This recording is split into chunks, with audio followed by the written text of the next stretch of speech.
Hi ನಮಸ್ತೆ ರೀ friends ಎಲ್ರಿಗೂ. ಇವತ್ತು ನೋಡಿರಿ ನಮ್ಮ ಎರಡನೇ ಭಾವಾರ್ದು ಬರ್ತಡೇ ಇತ್ತು ಜನವರಿ 6. ಹಾಗಾಗಿ ಅವರ ಬರ್ತಡೇ ಸಲುವಾಗಿ ನಾವು ಎಲ್ಲರೂ ಫ್ಯಾಮಿಲಿ ಅವ್ರ ಮನೆಗೆ ಒಟ್ಟಿಗೆ ಸೇರಿದ್ವಿ. ನಾನು ಹೋಗೋ ಅಷ್ಟೊತ್ತಿಗೆ ಅಲ್ಲಿ ಅಕ್ಕರೆಲ್ಲ ಬಿರಿಯಾನಿ ರೈಸು ಅದೆಲ್ಲ ಮಾಡಿಟ್ಟಿದ್ರು. ಆಮೇಲೆ ಕಬಾಬ್ನ ಬಿಸಿ ಬಿಸಿಯಾಗಿ ಮಾಡ್ಕೊಂಡು ತಿಂದ್ರಾತು ಅಂತ ಬಿಟ್ಟಿದ್ವಿ. ಹಾಗಾಗಿ ಊಟದ ಟೈಮಿಗೆ ಎಲ್ಲರೂ ಒಟ್ಟಿಗೆ ಸೇರಿದ್ವಿ ನೋಡಿರಿ. ಬಿಸಿ ಬಿಸಿ ಕಬಾಬು, ಬಿರಿಯಾನಿ ರೈಸು, ಆಮೇಲೆ ಮಕ್ಕಳು, ನಾವು ಎಲ್ಲರೂ ಒಟ್ಟಿಗೆ ಸೇರಿ ಖುಷಿಯಿಂದ ಮಾತಾಡ್ತಾ ಊಟ ಮಾಡ್ಕೊಂಡು ಬರ್ತಡೇನ ಮುಗಿಸ್ಕೊಂಡು ಬಂದ್ವಿ. ನನ್ನ ಇವತ್ತಿನ ಫ್ಯಾಮಿಲಿ ಡೇ ಫುಲ್ ಖುಷಿ ಅನ್ನಿಸ್ತು.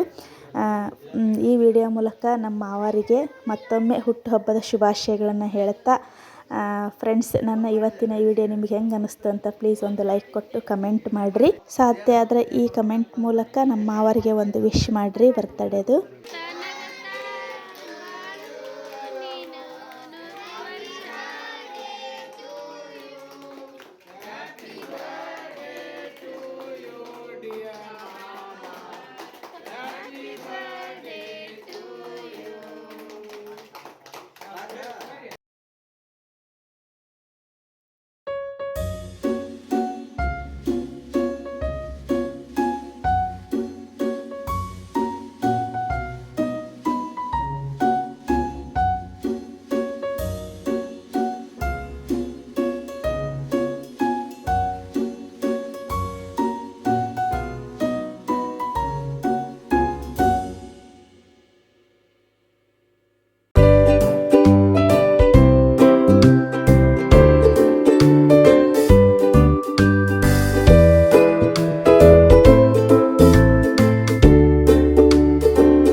ಹಂಗೆ ಮಾಡಬಾರ್ದು.